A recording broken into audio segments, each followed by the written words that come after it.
మొదటి రెండు వచనాలు దావీదు పలుకుతున్న మొదటి రెండు వచనాలు చదవండి.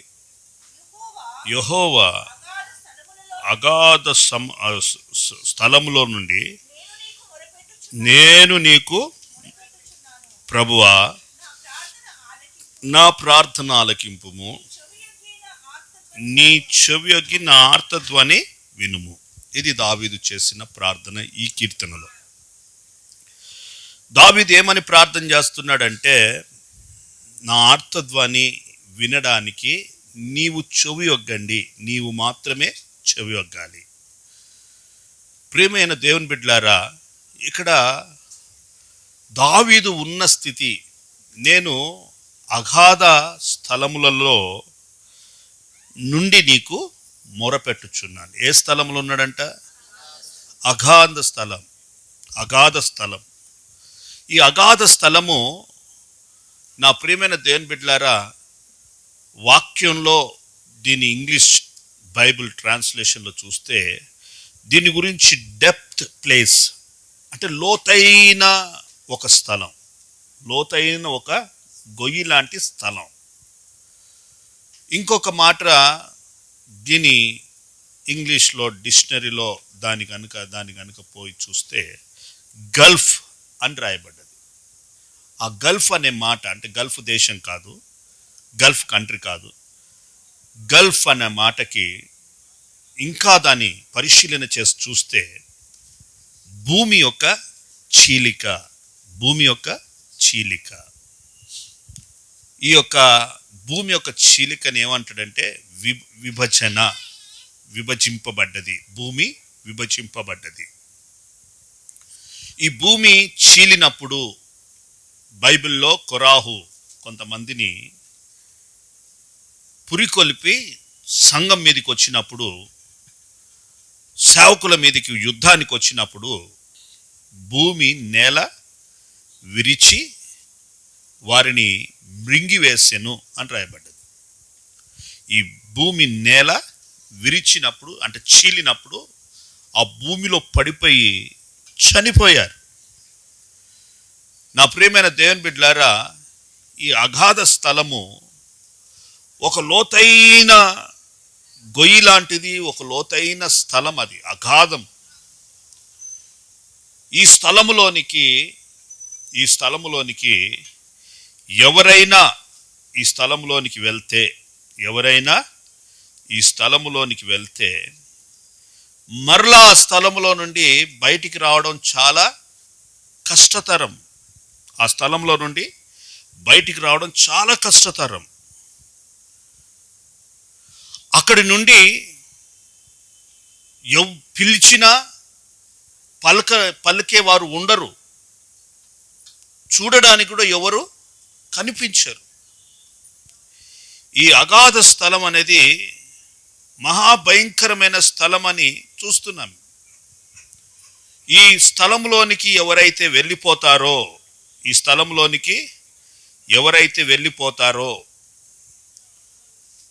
ఆ స్థలంలో నుండి ఎంత పిలిచినా, ఎవరిని పిలిచినా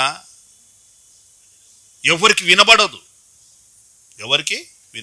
దీని గురించిన ఒక మంచి మీకు అర్థమయ్యే భాషలో ధనవంతుడు లాజరు. ఎవరమ్మా? ధనవంతుడు లాజరు. ఇద్దరు చనిపోయారు. చనిపోయిన తర్వాత ఈ యొక్క ధనవంతుడేమో యాతన పెట్టబడిన స్థలానికి, వేదనకరమైన స్థలానికి వెళ్ళాడు. ఈ లాజరేమో అబ్రహాము రొమ్మున, పరదేశులో అబ్రహాము రొమ్మున ఆనుకొని కూర్చొని ఉన్నాడు. ప్రియమైన దేవుని బిడ్డలారా, ఈ యాతన పెట్టబడు స్థలము నుండి ఈ ధనవంతుడు అబ్రహామును చూడగలుగుతున్నాడు, అబ్రహాముతో మాట్లాడగలుగుతున్నాడు, మాట్లాడగలుగుతున్నాడు. నువ్వు లాజరును పంపి నా నాలుకను చల్లార్చున్నట్లు ఒక చుక్క నీళ్లు నా నాలుకను తడుపునట్లుగా లాజర్ని పంపు అని అడుగుతాడు. ఈ విషయాలన్నీ లూకా సువార్త 16 అధ్యాయం 26 వాక్యం నుండి, అంటే 16 అధ్యాయంలో మొత్తంగా ఉంది, 26 వాక్యం నేను చెప్తున్నాను.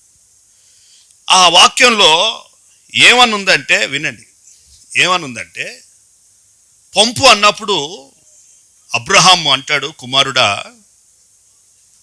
మేము ఇక్కడి నుండి ఉన్న లాజరు అక్కడికి రావడమైనా, అక్కడ ఉన్న నీవు ఇక్కడికి రావడమైనా ఇది కుదరని పని. ఎందుకంటే మన ఇద్దరి మధ్యలో ఒక మహా అగాధం ఉంది. అగాధము వేరు, మహా అగాధం వేరు. The layer, first layer, the second layer. అగాధములోనికి నువ్వు పడిపోతావు. లేక లాజరు వచ్చిందనుకో, లాజరు కూడా పడిపోతాడు. ఇక్కడ రాకుండా నీకు నాకు మధ్యలో భూమి చీలిపోయి ఒక పాతాళం అనే ఒక లోకము భూమి కింద ఉంది. భూమి కింద ఉన్న 3 లోకాలు. భూమి కింద ఎన్ని లోకాలు ఉన్నాయి? 3 లోకాలు ఉన్నాయి. భూమి పైన 3 లోకాలు ఉన్నాయి. ఈ సబ్జెక్ట్ అనేది రాబో దినాల్లో నేను చెప్తాను. అందులో ఒకటి పాతాళం, ఇంకొకటి కటిక చీకటి, ఇంకోటి బాటంలెస్ ఫిట్, అంటే అగాధం. అగాధం అంటే అదేంటంటే, వింటున్నారండి, ఎవరు కూడా అగాధంలో పోతే పిలిచినా పలికేవారు ఉండరు. దావీదు ఆ స్థితిలోనికి దిగిపోయాడంట. అంటే పాతాళంలో పడిపోయాడనో, భూమి చీలి ఆయన మింగేసిందనో కాదు. ఆయన చెప్తున్న మాట ఏంటంటే, నా పరిస్థితి, నా స్థితిగతి అగాధపు స్థితిలోనికి వెళ్ళిపోయినట్టు ఉంది. లోతైన దిగువ భాగానికి, లోతైన స్థలములోనికి వెళ్ళిపోయా. నేను మొరపెడుతున్నా, అనేకులను పిలుస్తున్నా, ఎవరు కూడా నా మాట వినట్లేదు, ఎవరు కూడా నా వైపు చూడట్లేదు. అబ్రహాము ధనవంతుడు లాజర్ని ఇవన్నీ చూసుకుంటున్నారు. చూసుకోవడానికి అక్కడ ఆప్షన్ ఉంది, మాట్లాడుకోవడానికి టవర్ ఉంది, అట్లీస్ట్ సెల్ ఫోన్ టవర్ ఉంది. హలో అబ్రహామా, చెప్పు కుమారుడా, చెప్పు, ఏమైంది? కనీసం ఎల్ఈడి కనబడ్డట్టు, ఎల్ఈడిలో చూసినట్టు చూస్తున్నాడు. ఎవరిని? అబ్రహాంని, లాజర్ని. ఇక్కడ ఏ ఎల్ఈడి ఉండదు. ఎక్కడ? అగాధంలో ఏ ఎల్ఈడి ఉండదు, ఏ సౌండ్ ఉండదు, ఏ స్వరం ఉండదు, ఏ ఫోన్ కాంటాక్ట్ ఉండదు. ఒకవేళ ఫోన్ కాంటాక్ట్ కలిపినా టవర్ అందదు, సిగ్నల్స్ అందవు. అంటే దీని అర్థం ఏంటంటే, సహాయము చేయమని నువ్వు ఎవరినానా కోరినా నీ సెల్ ఫోన్ని బ్లాక్ లిస్ట్లో పెట్టేస్తారు. అదొక అగాధమైన స్థలమే. అంటే ఎందుకు? నువ్వు అగాధ స్థితిలోని పోయావు కాబట్టి మనుషులు నిన్ను లెక్క చేయరు. వింటున్నారా? మనుషులు నిన్ను లెక్క చేయరు, పట్టించుకోరు. నువ్వు నడుస్తూ వస్తుంటే నిన్ను చూసి ఎల్ఈడిలో చూసినట్టు కూడా చూడరు. నేను చూడగానే ముఖం తిప్పేస్తారు. అంటే అర్థమైంది, నీ స్థితి ఏమైపోయిందంటే దిగువ భాగానికి వెళ్ళిపోయింది. భూమి యొక్క దిగువ భాగానికి వెళ్ళిపోయావు కాబట్టి నిన్ను చూసేవారు కానీ, నీతో మాట్లాడేవారు కానీ, నిన్ను పలకరించేవారు కానీ, నిన్ను పట్టించుకునేవారు కానీ, నీకు సహాయం చేసేవారు కానీ, నిన్ను ఆదుకునేవారు కానీ, కనీసం నువ్వు ఎలా ఉన్నావని అడిగేవారు కూడా నీకు ఉండరు. ఆ స్థితికి దిగిపోవుటయే ఒక అగాధమైన స్థితి. ఎవరిని పిలిచిన వారు పలకరంట.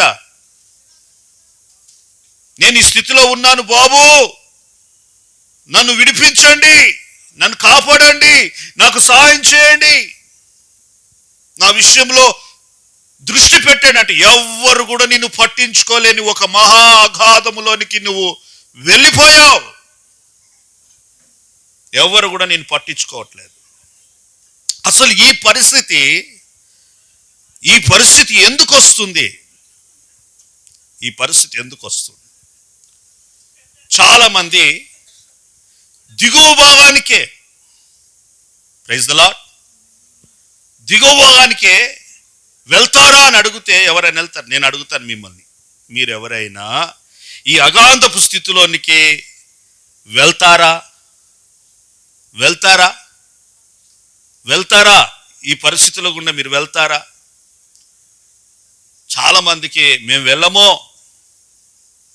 మాకు ఈ పరిస్థితుల్లో ఈ స్థితి, ఈ ఈ ఈ లెవెల్నెస్ ఆఫ్ ఎక్స్పీరియన్స్ మాకు వద్దు, మాకేదున్నా పైనున్న వాటినే వెతకాలి. పైనున్న ఆకాశము, ఆ సింహాసనం, ఆ ఆశీర్వాదాలే కావాలి. ఈ అట్టడుగునకు వెళ్ళే దీన దయనీయమైన స్థితి, దరిద్రమైన స్థితి మాకు వద్దు బాబు, మేము ఆడికి పోము, మాకు వద్దు అని అంటారు చాలా మంది. దావీదు దాని గురించి ఒక మాట, కీర్తన 107:26 వాక్యం చదువుకుందాం. 107:26 వాక్యం. వారు ఆకాశం మట్టుకు ఎక్కుచు అగాధమునకు దిగుచూ ఉందురు. చాలు చాలు. ఇప్పుడు ఎక్కుచు దిగుచు, ఎక్కుచు దిగుచు, ఈ రెండిట్లో మిమ్మల్ని నేను అడిగితే ఏదాన్ని కోరుతారు? ఎక్కేది కోరుతారా, దిగేది కోరుతారా? చెప్పండి అమ్మా. మన నేచర్, మన స్వభావం ఏంది? నేను కిందికి దిగొద్దు, నేను కిందికి దిగొద్దు, నేను కింది స్థానంకు పోవద్దు, నేను కింద పడొద్దు. చాలా మంది ఈ విధంగా ఎప్పుడు చూసినా నేను కింద పడొద్దు, కింద పడొద్దు, కింద పడొద్దు. ఒక పక్షి అనుకుందంట, నేను ఇంత పైన ఎగురుతున్నా, ఇంత ఉన్నత స్థలముల మీద ఉన్నా, ఇంత హైఫైలో ఉన్నా, ఇంత హోదాలో ఉన్నా, కిందున్న దాన్ని చూసి, కిందున్న నేలన పాకుతున్న పురుగులను చూసి, నేలన పాకుతున్న ఆ యొక్క దీన దయనీయమైన వారిని చూసి ఈ పైనున్న పక్షి అనుకుంటుందంట, మీ బతుకులు చూడు ఎట్లున్నాయి, మీ జీవితాలు చూడు ఎట్లున్నాయి, నేలను బాక్కుంటూనే ఉన్నారు, ఇంత స్థాయిలోనికి, ఇంత ఉన్నతమైన స్థాయిలోనికి మీరు రాగలరా అని ఒక పక్షి అనుకుంటుంది. ఓబద్య గ్రంథం 1వ అధ్యాయంలో ఒక చక్కని పక్షి, దాని పేరే పక్షిరాజు. ఏమనుకుంటుంది? చదువుందమ్మా 1వ అధ్యాయంలో.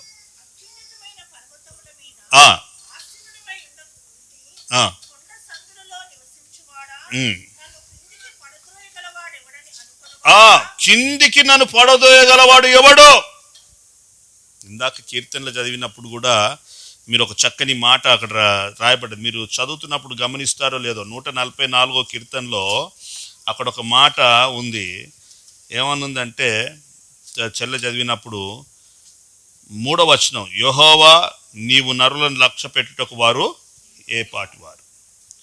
ఈరోజు షామీర్పేట్ మందిరంలో కూడా, అంటే మనం చదివిన వాక్యాల్లో దేవుడు కొన్ని మాటలు, అందుకే కీర్తన ముందుగా వాక్యాన్ని ముందుకు చదివిస్తున్నా, ఆ మాటలు ఈ మాటలు కొన్ని పోల్చి మనకు అమర్చబడి వస్తున్నాయి సబ్జెక్టులో. ఈరోజు వాక్యంలో చూశారు కానీ, నువ్వు దోషములను కనిపెట్టిన ఎడల ఎవడు నీ ఎదుట నిలవగలడు? వీడు ఒక పక్షి రోజు ఎగిరినట్టు ఆకాశ స్థలములలో, ఉన్నత స్థలములో గూడు కట్టుకుంటుండంట. ఎక్కడ కట్టుకుంటున్నాడు గూడు? ఈ రోజుల్లో చాలా మంది ఇంకా చంద్రమండలంలో గూడు కట్టుకోవడానికి కూడా ఇప్పుడు ఏమంటారు, స్థలాలు కొంటున్నారు. ఇప్పుడు అదొక చంద్రమండలంలో గూడు కట్టుకుంటున్నారు కొంతమంది. ఉన్నత స్థలంలో ఉన్నాం మేము, హైఫైగా ఉన్నాం, మాకు ఏ తక్కువ లేదు, ఏ కొదవ లేదు, మాకు ఏం లేదు. వాళ్ళ బతుకులు చూడు, వాళ్ళ స్థితి చూడు, వాళ్ళ ముఖం చూడు, వారి దరిద్రత చూడని కొంతమంది అనుకుంటున్నారు. ప్రభు ఓబద్య గ్రంథాలు అంటున్నాడు, అక్కడి నుండి నేను పాడవేస్తాడంట. ఎక్కడి నుండి? అలాంటి గర్వము, అతిశయం, అహంకారం ఉంటే ఆకాశముల నుండి నేను నేలకు పాడద్రోలుతాడు. నేల నుండి నేల క్రిందికి దిగువ భాగంలోనికి దేవుడు నిన్ను త్రోసేస్తాడు. వాక్యంలో యోనా గ్రంథంలో యోనా అంటాడు, 2వ అధ్యాయం 3వ వాక్యంలో అంటాడు, అసలు ఈ యొక్క దిగువ భాగానికి నెట్టేసేది ఎవరు? ఎందుకు నెట్టేస్తాడంటే మొట్టమొదటిగా నువ్వు చేసిన అతిక్రమమును బట్టి దేవుడు నిన్ను లోతైన దిగువ భాగానికి పాడేస్తాడు. 2వ అధ్యాయం యోనా గ్రంథం 3వ వాక్యం.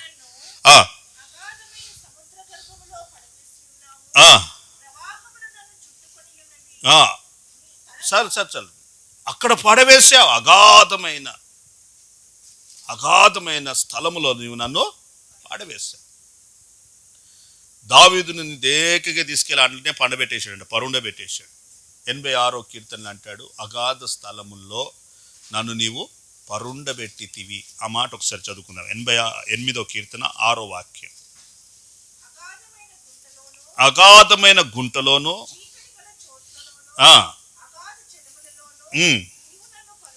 పరుండబెట్టేశాడు. కూర్చుండబెట్టలే, పండబెట్టేశాడు. ఇక లేవలేకుండా. కొంతమంది ఆ స్థితిలోనికి దిగిపోతారు. దేవుడు వారిని ఆ స్థితిలోనికి తీసుకెళ్తాడు. ఎవ్వరు పిలిచినా లేకంటే ఎవరిని పిలిచినా పలకలేరు, సహాయం చేయలేరు, పట్టించుకోలేని అగాధమైన స్థితిలోని దిగిపోతారు. ప్రభు అంటున్నాడు, నేను నేల నుండి దీనులను దరిద్రులను పైకెత్తువాడు. ఆమేన్ చెప్పండి. హల్లెలూయా, హల్లెలూయా. అక్కడి నుండి ప్రభుని తీసుకురావాలని కోరుతున్నాడు. అయితే మన ప్రభు అయిన యేసుక్రీస్తు అంట ఆకాశమునకు ఎక్కిపోయాడంట, భూమి యొక్క దిగువ భాగానికి కూడా దిగిపోయాడు. మీరు ఆయన గురించి చదివితే రోమీలకు రాసిన పత్రిక 17లో కొన్ని మాటలు మీరు చదువుతాం. పైకి తెచ్చుటకు, పరలోకానికి తెచ్చుటకు, క్రిందికి తీసుకొని పోవటకు నువ్వు ఆ విధంగా అనుకోవద్దు. నా ప్రియమైన దేవుని బిడ్డలారా, మన ప్రభు అయిన యేసుక్రీస్తు పరలోకంలో నుండి మన కొరకు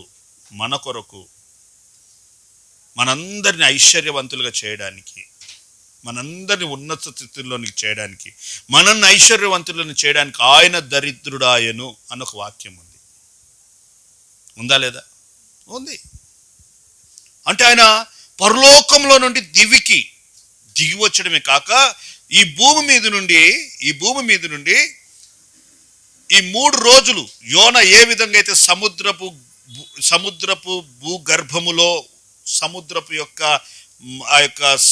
యొక్క జలముల మధ్యలో ఉన్న ఆ చేప మత్స్యం యొక్క కడుపులో 3 రోజులు ఆ గర్భంలో ఏ విధంగా మూయబడ్డాడో, మన ప్రభు అయిన యేసుక్రీస్తు కూడా సమాధిలో 3 రోజులు మూయబడిన ఆయన భూమి యొక్క దిగువ భాగానికి వెళ్ళిపోయాడంట. ఎక్కడికి వెళ్ళాడమ్మా?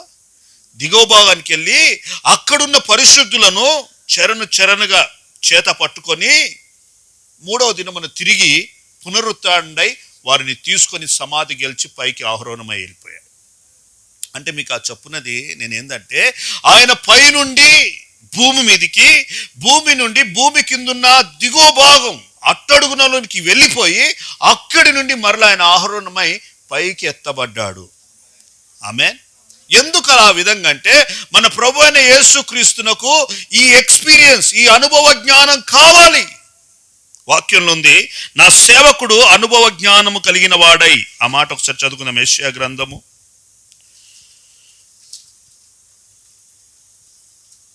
53వ అధ్యాయము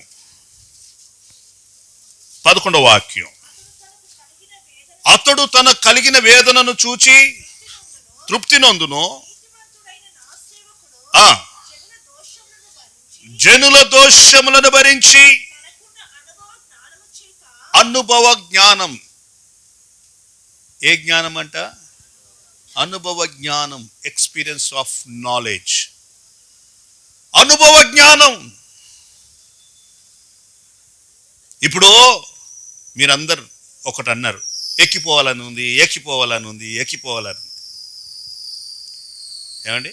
ఇదే కోరుకున్నారు కదా. మరి ప్రభు అయిన యేసుక్రీస్తు భూమి మీదకి వచ్చాడు, అదొక అనుభవం. భూమి కిందున్న దిగువ భాగానికి వెళ్ళాడు, అదొక అనుభవం. పాట పాడమంటే చక్కగా పాడతారు, నేను వెళ్ళే మార్గాన్ని పాడతారు, అవునా? మళ్ళీ ఇంకో నన్ను నడిపించుము. మరి ఆయన నడిపిస్తే ఎక్కడెక్కడ తీసుకెళ్తాడంట? పైనుండి భూమి మీదికి, భూమి నుండి భూమి కిందికి తీసుకెళ్ళినాక అక్కడి నుండి భూమిపైకి, భూమిపై నుండి ఆకాశం మటుకు దేవుడిని హెచ్చిస్తాడు. ఏమండి, ఈ ఎక్స్పీరియన్స్ ఎవరికి రావాలి? మనందరికీ రావాలా లేదా? రావాలా లేదా? కొన్ని సందర్భాల్లో నేను చెప్తాను తర్వాత, దావీదు కానీ యోనా కానీ వీళ్ళందరూ ఏమంటారంటే, నువ్వు మమ్మల్ని అక్కడ పాడవేస్తేవి, పరుండబెట్టితివి, ఎవడు లేపినా లేవలేని పరిస్థితుల్లోనికి మేము వెళ్ళిపోయాం. కొంతమంది ఆడనే ఉంటాం, ప్రభా నువ్వు వెళ్ళిపోయే, నువ్వు ఎత్తబడు మేము ఇన్నే ఉంటాం అంటారు కొంతమంది. అది కాదు, ఆయన అక్కడి నుండి నిన్ను లేపి, లెమ్ము తేజరిల్లుము, మేల్కొనుము, నువ్వు అభివృద్ధి పొందుమని నేను పురికొల్పుతున్నప్పుడల్లా నువ్వు లేవడానికి ప్రయత్నం చేయాలి. కానీ పండుకుంటే ఇంకొంతసేపు అనొద్దు. పండుకున్నావు అంటే భూమి యొక్క క్రిందున్న అగాధ జలములంట నిన్ను ముంచి వేస్తాయంట. ఏం చేస్తాయమ్మా? మరలా నిన్ను పైకి రానివ్వవు. దేవుడు లేపినప్పుడే నువ్వు లేవాలి. దేవుడు పురికొల్పినప్పుడే నువ్వు లేవాలి. దేవుడు గద్దించినప్పుడే నువ్వు లేవాలి. దేవుడు బుద్ధి చెప్పినప్పుడే నువ్వు లేవాలి. దేవుడు నీ చేయి పట్టుకొని పైకి లేపుతున్నప్పుడే, సహాయం ఇస్తున్నప్పుడే నువ్వు లేవాలి. ఆమెన్ చెప్పరు?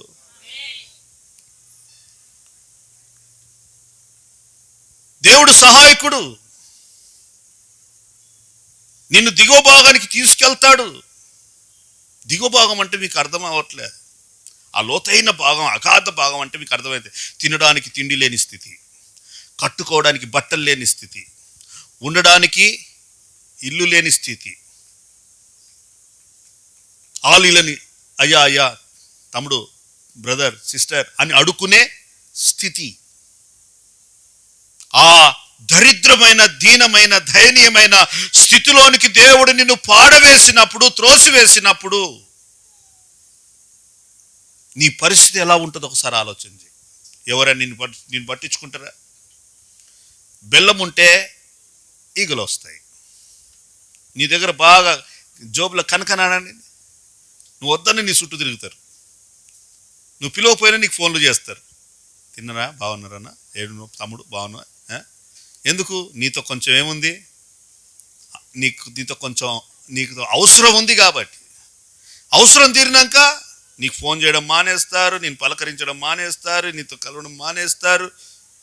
అవసరమైతే స్విచ్ ఆఫ్ పెడతారు, అవసరమైతే బ్లాక్ లిస్ట్లో పెడతారు.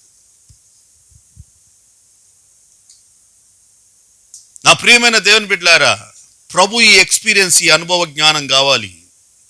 పైనున్న ఆశీర్వాదాలే కాదు, నేల మీదకి కిందికి వచ్చినప్పుడు ఆ అనుభవం కావాలి. నేల కిందున్న దిగువ భాగానికి వెళ్ళినప్పుడు అట్టి అనుభవం కావాలి. ఆ అనుభవం కలిగిన ప్రతి వాడు క్రీస్తుతో కూడా ఆ అనుభవాలు నేర్చుకోవాలి. తోసేస్తాడు దేవుడు. ఎందుకు తోస్తాడంటే, నా మాటలు ఆలకించాడు. దేవుడు మనల్ని అలా ఎందుకు తీసుకెళ్తాడంటే, ఒక జనం ఉందంట, వాళ్ళు ఎక్కడున్నారంటే కాలు జారే చోట ఉన్నారంట. ఏ చోట? 73వ కీర్తన చూడండి. 73వ కీర్తన 71వ కీర్తన 73వ కీర్తన 18వ వాక్యం. కాలు జారితే ఏమైతే చెప్పండి అమ్మా? చాలా మంది అంటారు అమ్మా, కాలు జారే చోట ఉన్నారంట. కాలు జారే చోట మీకు ఎప్పుడైనా ఎక్స్పీరియన్స్ ఉందా? పోనీ ఎప్పుడైనా జారారా? ఈరోజు వీడు జారావా లేదారా? ఆ ఇంట్లో నుండి ఇంట్లోకి పరిగెత్తుకొని వస్తున్నాడు, ఆ తట్టు అక్కడ ఉంది, సయ్యిన జాయాడు. అమ్మా అన్నా పడిపోతుంటేనన్న. కాలు జారే చోట అది పాకురు పట్టినట్టు ఉంటుంది, స్కిడ్ అవుతుంది. ప్రభు నిన్ను నన్ను మనల్ని నిలబెట్టిండు క్రీస్తు అనే బండ మీద. ఏ బండ మీద నిలబెట్టాడు మనల్ని? క్రీస్తు అనే బండ మీద నిలబడిన వాని పాదములు స్థిరపడి ఉంటాయి. ఆ స్థిరపడి ఉన్న పాదాలు జారవు. ఈరోజు మాటికి జారిపోతున్నారు. జారిపోయి ఏడిపోతావు, అగాధంలో పడిపోతావు. జారిపోయిన వాళ్ళంతా ఏడబడుతున్నారు నాన్న, అగాధం. ఆ మధ్యలో ఒక వీడియో నాకు వచ్చింది. నాకెందుకు, మీకు కూడా వస్తుంది. ఎందుకంటే వైరల్ అవుతుంది కదా, సోషల్ మీడియా అంటేనే వైరల్ అవుతుంటుంది. నాకు వచ్చిన వీడియో మీకు వస్తుంది, మీకు వచ్చింది నాకు వస్తుంది. క్లిక్ చేసి చూస్తే ఏదో లొకేషన్కి వెళ్ళారు అయ్యగారు. మరి ఎవరితో పోయాడో తెలియదు, అంత వివరాలు తెలుసుకునే సమయం నాకు లేదు. చూపిస్తున్నాడు కొండ, దిగురు ఇక్కడ దిగురు దిగురు దిగురు దిగురు దిగురు అని జయ్యిన జారాడు. కింద పోయి అగాంధంలో పడి వరదలు వచ్చి కొట్టుకొని పోయాడు. కనబడకుండా పోయాడు, దిక్కు లేకుండా పోయాడు. ఏడ నిలబడుతున్నావు? నువ్వు నిలబడ్డ చోటు ఏంది? నువ్వు కూర్చున్న చోటు ఏంది? ఎవరితో ఏం మాట్లాడుతున్నావు? ఎలా మాట్లాడుతున్నావు? ఎలా ప్రవర్తిస్తున్నావు? చాలా జాగ్రత్త. జారి పడకుండానట్లు మనం చూసుకోవాలి. జారి పడకుండానట్లు చూసుకోవాలంటే మనం నిలబడే చోటు అది స్థిరమైన చోటు ఉండాలి. మనం కట్టబడే చోటు అది స్థిరమైన మందిరమై ఉండాలి. ఆమేన్. జారి పడిపోకుండానట్లు నిన్ను స్థిరపరచబడే ఆ ఉపదేశ క్రమాలు ఆ సంఘముల సావాసంలో ఉండాలి. వింటురండి. కొంతమంది ఉన్నారు, కొంతమంది అంటారు ఏం కాదులే అండి అన్నారు అనుకోండి, ఆ మధ్యలో ఒక ఆయన ప్రసంగం చేస్తున్నాడు. దేవుడు ఈ రోజుల్లో మనం కృపాకాలంలో ఉన్నాం. ఈ రోజుల్లో ఏమున్నామంట, దేవుడు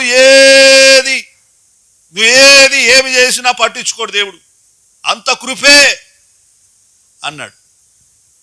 ఎలాంటి వాళ్ళకి ఎలా ఉంటుంది చెప్పండి? విన్నవారికి ఎలా ఉంటుంది? దేవుడు ఏం చేసినా పట్టించుకోడంట, కృప చూపుతాడంట. కృపనే బోధించాలంటే ఎక్కువ. ఏం చెప్పాడు ఆయన?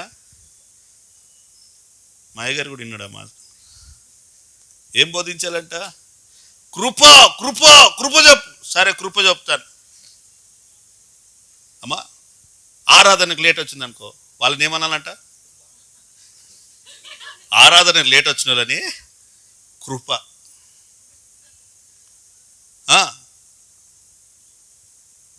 దేవుని మందిరంలో ఏ పాస్టర్ అంటే ఏమనాలి? కృప. అలా చేసి చూడండి, మీ సంఘాలు విస్తరించిపోతాయి. ఓ జనాలు వస్తాయి. మీరు కృప గురించి చెప్పండి. ఏమ్మా బీడీ దాగి వచ్చాడు అనుకో, ఏమనాలనికి? కృపరా మారతాడులే. వ్యభిచారం చేసి వస్తున్నాడు అనుకో, కృప మారతాడులే.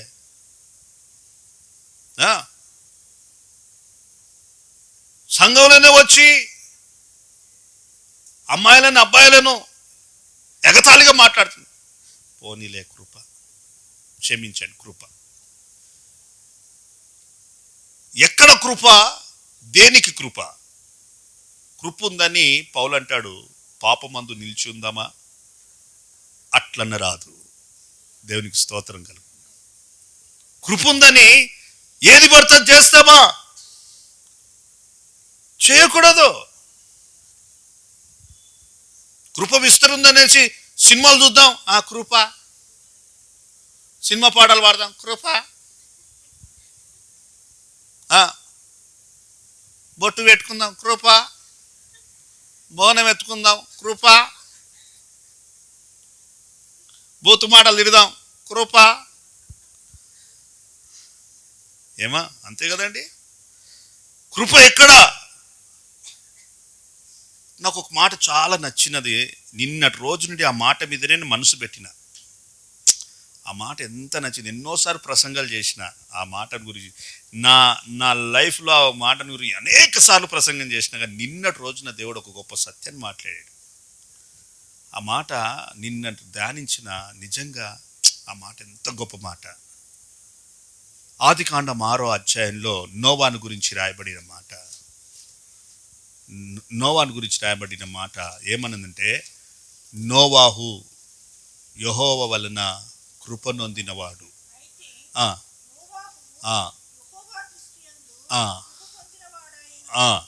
ఇంకొక మాట ఉంది, ఆ తరములో, అతని తరములో లేదా మాట.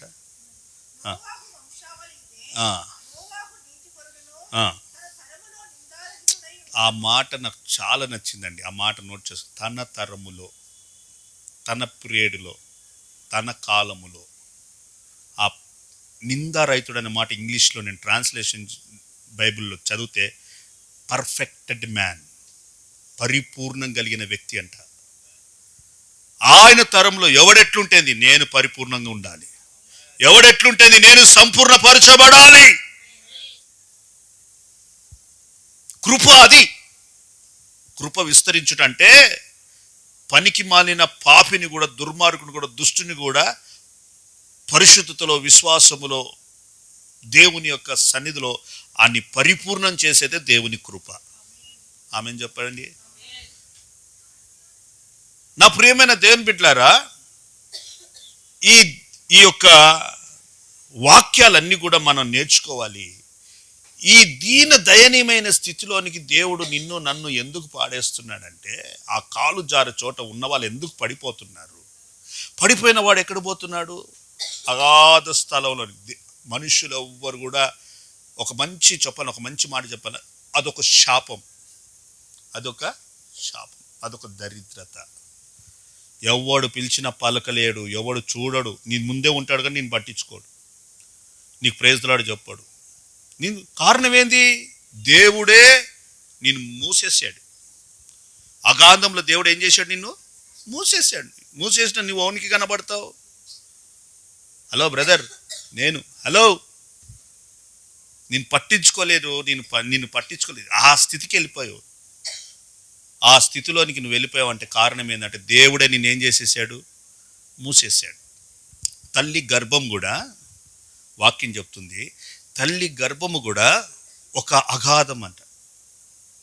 ఇప్పుడు చూడండి, తల్లి గర్భంలో దావీదు అంటాడు, నేను పిండముగా రూపింపబడినప్పుడు, నిర్మించబడినప్పుడు అగాధ స్థలములో దేవుడు అతన్ని నిర్మించాడంట. చూడండి ఆ మాట త్వరగా ప్లీజ్. 139 కీర్తన 15 వాక్యం. భూమి యొక్క అగాధ స్థలములో విచిత్రముగా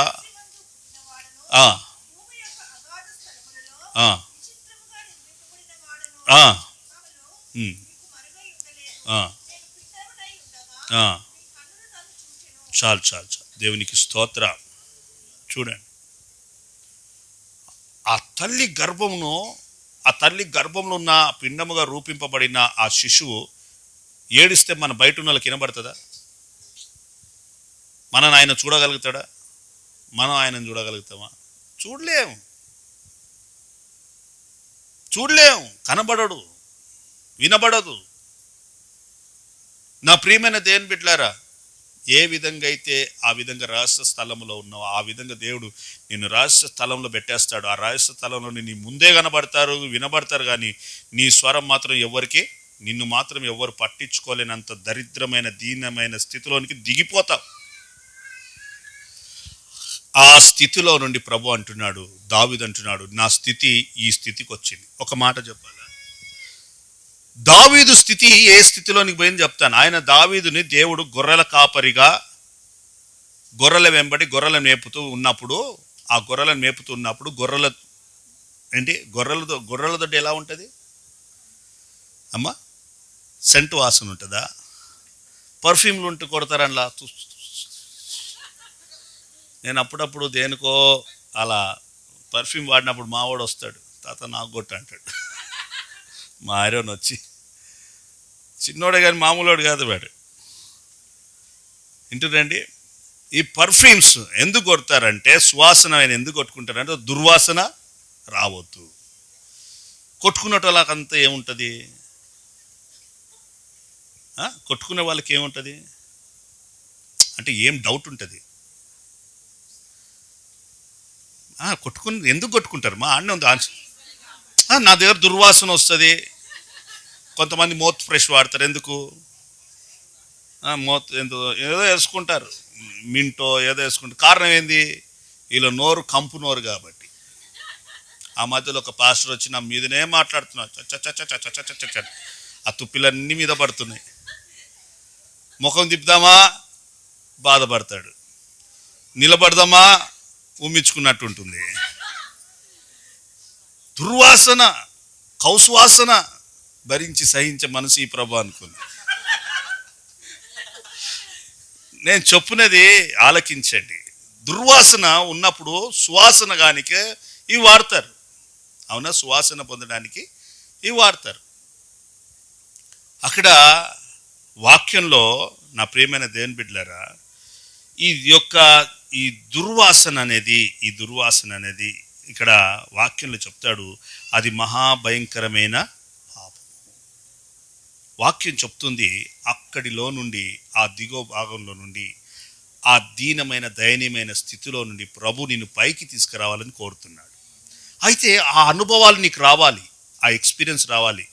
నువ్వు ఆ స్థితిలోనికి వెళ్ళినప్పుడు, నేను మీకు చెప్పాను కదండి, అది ఒక శాపకరమైన, ఒక బాధకరమైన కాలం, అది పీరియడ్. అది ఆ స్థితిలో మనుషుల స్వభావాలు బయటపడతాయి.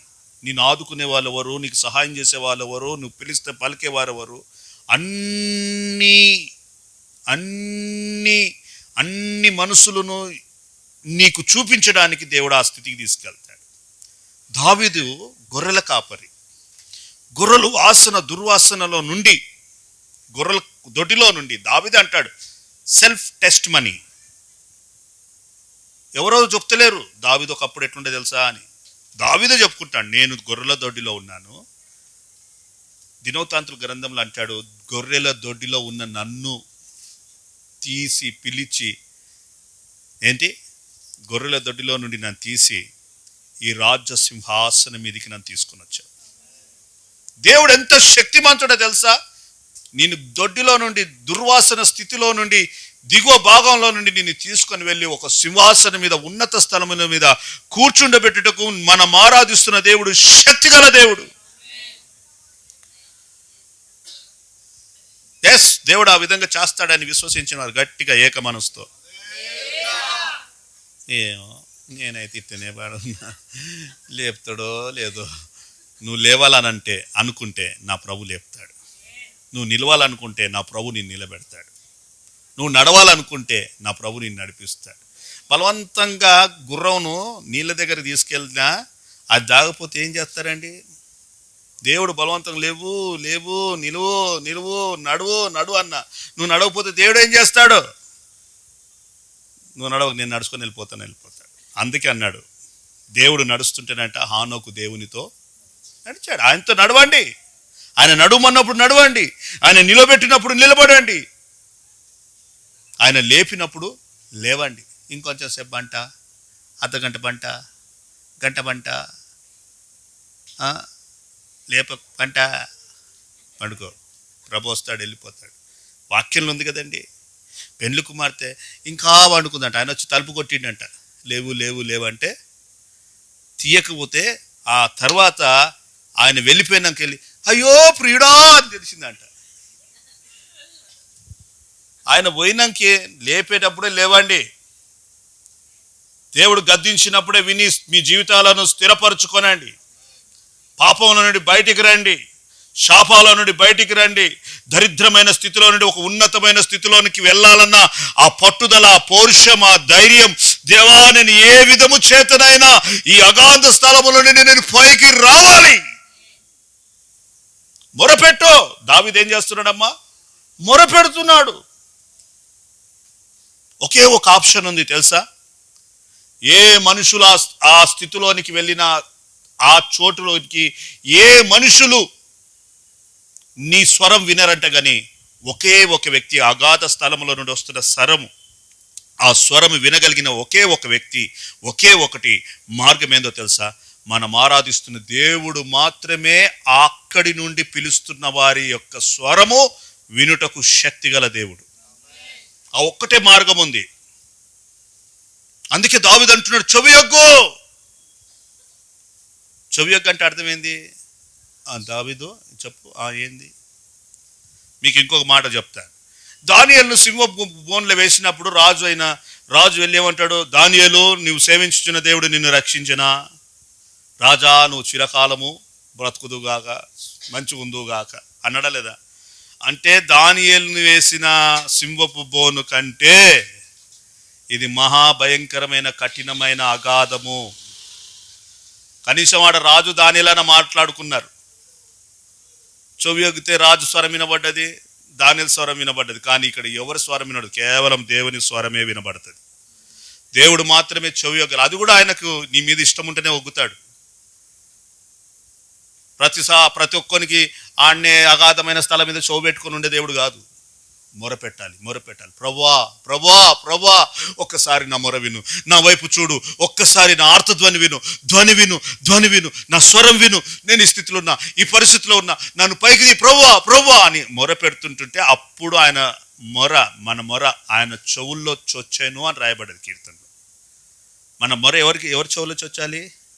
దావీదు ఆ విధంగా మొరపెట్టాడు. ఒక మాట చెప్తా, దావీదు వెళ్ళిన దిగువ, ఒక మహారాజు అండి, దిగువ నుండి భూమి నుండి ఎక్కడికి వెళ్ళాడు? భూమి నుండి, ఆ మాట దావీదు వెళ్ళిన ప్లేస్ భూమి, గొర్రెల దొడ్డి నుండి సింహాసనానికి వెళ్ళాడు. సింహాసనం నుండి దిగువ భాగానికి, నేలనున్న దిగువ భాగం, భూమి కింద ఉన్న దిగువ భాగమైన ఆ దీనమైన దయనీయమైన స్థితిలోనికి దేవుడు పాడేశాడంట. ఏమైందో మీకు చెప్తాను. ఒక రోజున దావీదు ఒలీవల కొండ ఎక్కుతున్నాడు. ఏ కొండ ఎక్కుతున్నాడమ్మా? ఒలీవల కొండ ఎక్కుతున్నప్పుడంట దావీదికి కాళ్ళకు చెప్పులు లేని పరిస్థితి. ఏం లేవంట. మహారాజండి, హైఫైగా జీవించిన వాడండి, రాజుకు చెప్పులు లేని స్థితితో ఉన్నాడేంటి? బట్టలు లేని స్థితిలో ఉన్నాడేంటి? ఆహారం లేని స్థితిలో ఉన్నాడేంటి? అడుక్కునే స్థితిలో ఉన్నాడా లేదా? వాడి పేరేం పేరు? నాబాల్ దగ్గర పంపించాడా లేదా మనుషులని? ఇంతకాలం మేము చేసామయ్యా, మాకేమైనా ఉంటే నాకు కాకుండా నా పనివారికైనా పంపాడా లేదా? స్థితిలోనికి దిగజారిపోయే స్థితి ఎందుకు వచ్చింది? దేవుడు అనుభవం దావీదుకు నేర్పించాడు. వెళ్ళిపోయాడు కిందికి. మీకు ఒక మాట చెప్పాలా? సిగ్గుకు భరించుకోలేక ముఖం మీద ముసుకేసుకొని వాళ్ళు చూస్తట్టున్నారు. అరే దావీదు పోతున్నారు, దావీదు అని జనులు అనుకుంటే, ఇంత హైఫై, ఇంత వైభవమును, ఇంత ఆశీర్వాదం అనుగ్రహించి ఈ దరిద్రమైన స్థితిలోనికి వచ్చానని జనులు నన్ను చూసి నవ్వి నన్ను ఎగతాళి చేసి నా మీద ఎన్నో పకపకలు. ఈరోజు చదివిన కీర్తనలో చక్కని మాట ఉంది. ఆహా ఆహా ఆహా, వాడి బతుకు ఏమైంది అన్నారంట. దావీదు బతుకు చూడండి అన్నమాట. 34 కీర్తన 5వ కీర్తన షామీర్పేటలో చదివినాము. 21వ వాక్యం. ఆహా ఆహా, ఇప్పుడు వాని సంగతి అనుచున్నారు. చాలు. ఆ స్థితిలో అందరు ఆహా, ఏమైందిరా నీ గతి, ఏ స్థితికి వచ్చినారు? ఓ అబ్బో, ఊగినావు, ఇప్పుడు ఏడికి వచ్చినావురా? పోయినవరా? కిందికి పోయినావు, నేల కిందికి పోయినావు, దరిద్రమైన స్థితి పోయినావు. ఎంజాయ్ చేస్తారంట, ఆ స్థితిలో ఎంజాయ్ చేస్తారంట, మనం చూసి అతిశయిస్తారంట. ప్రభు దావీదు అంటున్నాడు, ప్రభువా, ఈ స్థితిలో నుండి ముసుగు వేసుకొని తిరుగుతున్నా, దాక్కొని తిరుగుతున్నా, చెప్పులు లేకుండా తిరుగుతున్నా, బట్టలు లేకుండా తిరుగుతున్నా, ఆహారం లేకుండా తిరుగుతున్నా, అరణ్యంలో తిరుగుతున్నా, ఈ స్థితిలో నుండి నేను ఎక్కలేనంత ఎత్తైన కొండ మీదికి నన్ను ఎక్కించుదువుగాక. గట్టిగా చెప్దామా? ఒక్క వాగ్దాన సంబంధమైన వాక్యాన్ని చూపించి నేను ముగిచ్చేస్తాను. దేవుడు దావీదుకి ఇచ్చిన వాగ్దానం చూడండి. 71వ కీర్తన 20వ వాక్యం.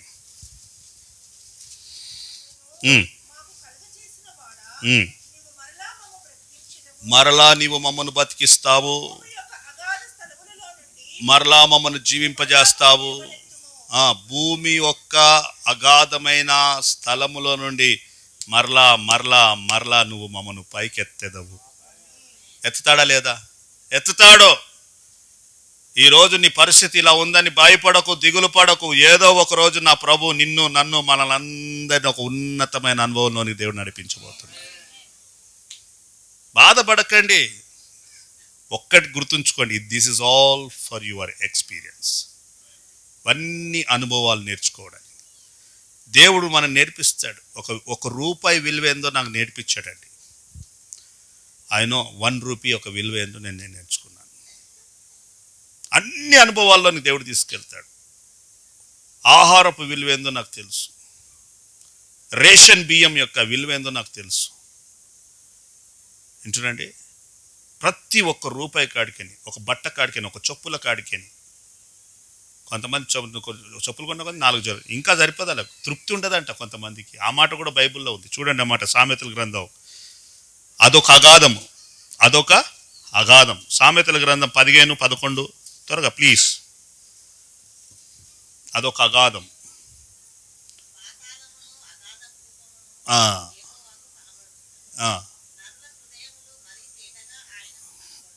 దాని తోడుగానే 27 అధ్యాయం 20 వాక్యం చదువుకోమా.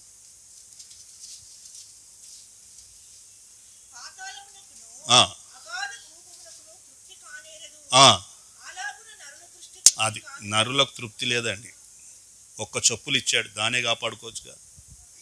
ఒక్క బట్టి ఇచ్చాడు, దాన్ని కాపాడుకోవచ్చుగా. అమ్మ దేవుడు ఇచ్చిన దాన్ని కాపాడు. చాలా మంది వ్యర్థపరుస్తున్నారు. ఆహారం బియ్యం ఇచ్చాడు, దాన్ని కాపాడుకోవచ్చుగా. ఇంత నూనె ఇచ్చాడు, కాపాడుకోవచ్చుగా. ఇంత డబ్బులు ఇచ్చాడు, దాన్ని కాపాడుకోవచ్చుగా. తినాడే ఎంత తినా. ఆడు ఒక్క ప్లేట్ ఇద్దరు పోయారు అనుకోండి, ఇద్దరు తినటానికి. और कुछ खाते हैं? ఇప్పుడు ఎవరైనా और कुछ खाते हैं? వాడు అడిగితే తినబెట్టు, వాడు అడుగుతుంది అట్లాంటి పరిస్థితుల్లో గుండా దేవుడు మనం నడిపిస్తాడు. ఆ విలువలు తెలిసేటట్టు దేవుడు చేస్తాడు. ఆడు వద్దురా బాబు భోజనం ఆడు అన్న చాలా వేసుకో. వాడు అడిగినంతే, వాడు విడిచిపెట్టి వాడు పాడవేసేది. ఆ పడవేస్తున్నావు నువ్వు. ఇంట్లో నీ అన్నపు పల్లెములో కాస్త భాగం పాడవేస్తున్నావు చూడు. కొంతమంది ఉంటారండి, ఇట్లా కలుపుతారు ఒక ముందు, అబ్బా నేను తిన్నా నాకు వద్దు, పస్తులైన ఉంటా. కానీ అలాంటి వారికి ఇలాంటి అనుభవాలు నేర్పుతాడు దేవుడు. నేను చెప్తున్నానండి, ఈ అనుభవాలు ఎందుకు నేర్పుతాడంటే నకరాలు చేస్తారు చూడు, ఫోజులు కొడతారు చూడు. ఆకలితోనే ఉంటారు, నీళ్ళన తాగుతారు. కానీ నేను పచ్చడితో తిన్నా, అమ్మో నేను పచ్చడితో తిన్నా, అమ్మో నేను పచ్చిపులుసుతో తిన్నా, అమ్మో నేను చల్ల నీళ్ళతో స్నానం చేయాలి. చల్ల నీళ్ళతో స్నానం చేయకపోతే ఆ కాశ్మీర్లో తీసుకెళ్ళి ఐసు గడ్డల మధ్యలో పెడతాడు దేవుడు. దేవుడితో పెట్టుకోదండి. మన గర్వాన్ని అణుచుటకే ఆయన మన ఎక్స్పీరియన్స్ అంతా దేవుడు నేర్పిస్తాడు. ఒకప్పుడు చల్లనీళ్ళతో స్నానం చేసేదానే కాదు, ఈ స్థితికి వచ్చిన. ఒకప్పుడు పచ్చిపులుసుతో తినేవాన్నే కాదు, ఈ స్థితికి వచ్చిన. ఒకప్పుడు ఇస్తిరి బట్టలు లేనిది ఉండేవాన్ని కాదు, ఇప్పుడు అన్ని ముడతలే. ఆ స్థితికి వచ్చిన. ఎందుకు దేవుడు తీసుకెళ్తాడు? నిన్ను అనిచ్చి నీకు బుద్ధి జ్ఞానముని నేర్పించి ఆ స్థితిలో నుండి ఉన్నతమైన స్థితిలోనికి దేవుడు తేవడానికి నేర్చుకోవాలి. అలాంటి అనుభవాలు నేర్చుకోవాలి. దేవుడి వాక్యంలో దీవించునుగాక. అందరం లేచుదామా? అందరు లేచి నిలబడండి. ఇప్పుడు చెప్పండి, నేను అడుగుతున్నాను, ఇప్పుడు చెప్పండి, మీకు ఏది కావాలి? ఆకాశమునకు ఎక్కిపోవుట కావాలా? భూమి దిగువ భాగానికి దిగిపోవుట కావాలా? ఏ ఎక్స్పీరియన్స్ కావాలి చెప్పండి. చెప్పాలి. ముందు అన్నారు కదా ఆకాశానికి ఎక్కాలని. ఇక్కడి నుండి, ఎక్కడి నుండి? ఈ నేల దిగిపోయిన దిగువ భాగంలో నుండి మనం ఎత్తబడితే ఎవడు పడవేసినా పడమంట. ఇక పడం, ఎందుకంటే already we have that experience. ఎవ్వడు నిన్ను నూకిన పడవు, నువ్వు జారవిగా జారే ప్రసక్తే లేదు. జారిపోలేవు, అగాధంలోకి పోలేవు. ఆ స్థితిలోనికి దేవుడు నిన్ను హెచ్చిస్తాడు. ఈ స్థితిలో ఎందుకున్నాను ప్రభువా, ఈ స్థితి నాకెందుకు ప్రభువా అని దిగులు పడకు. నా దేవుడు నిన్ను ఒక ఉన్నతమైన స్థితిలోనికి మరలా ఆయన నిన్ను లేవనెత్తబోతున్నాడు. పడిపోయిన నిన్ను ఆయన లేవనెత్తబోతున్నాడు. ఇంకొక మాట చక్కగా రాయబడ్డది ఆదికాండం 40వ అధ్యాయం 49లో. కృంగినది, అగాధం అంట కృంగిన స్థలము, కృంగిన వారిని నా దేవుడు లేవనెత్తుతాడు. అందరు కళ్ళు మూసుకునండి, ప్రార్థన చేసుకుందాం. నా ప్రియమైన దేవుని బిడ్డలారా, ఒక్కసారి అడగండి, ప్రభువా నేను దీన దయనీయమైన స్థితిలో ఉన్నానేమో, నేను ఎక్కాలనుకుంటున్న కొండ ఎక్కలేకపోతున్నానేమో, నేను ఎంత ప్రయత్నించినా దిగువ స్థలములోనికే వెళ్ళిపోతున్నానయ్యా, నేను ఎక్కలేనంత ఎత్తైన కొండ మీదికి నన్ను ఎక్కించు అని నువ్వు దేవుని సన్నిధిలో మొరపెట్టినట్లయితే, దావీదు మొరపెట్టినట్టు నా ఆర్తత్వాన్ని వినో, నా ప్రార్థన ఆలకించు అని నువ్వు గనుక పట్టుదలతో దేవుణ్ణి మొరపెడితే, ఏ మనుషులు చెవి యొక్కకుండా నేను ప్రకటిస్తున్న నజరేయుడైన యేసు నీ ప్రార్థనకు చెవి యొక్కుతాడు. నువ్వు మొరపెట్టగా ఆయన ఉత్తరం ఇస్తాడు. తండ్రి అని పిలిస్తే గగనాన్ని చీల్చుకొని నీ కొరకు దిగి వస్తాడు. మొరపెట్టే అనుభవం నీకుందా? ప్రార్థించే అనుభవం ఉందా? ప్రభువా, ఈ స్థితిలో నుండి నేను పైకి లేవాలి. నన్ను చూసి నవ్వుతున్న వారు ఉన్నారు, ఏలన చేసేవారు ఉన్నారు. ఆహా ఆహా, వాడికి ఈ స్థితి వచ్చిందని నన్ను చూసి అవమానించే వాళ్ళు ఉన్నారయ్యా. వారి కనుల ఎదుట నేను ఒక గొప్ప జనముగా మారాలి, నీ నామం మహిమపరుచున్నట్టు నీకు సాక్షిగా నేను ఉండాలి. నన్ను లేవనెత్తు ప్రభువా, నన్ను లేవనెత్తు ప్రభువా. నువ్వు ప్రార్థిస్తే ఈ రాత్రి దేవుడు తన బలమైన హస్తం నీ మీద చాపబోతున్నాడు, నిన్ను లేవనెత్తబోతున్నాడు. నువ్వు మొరపెట్టు, మొరపెట్టు, నోరు తెరిచి అడుగు.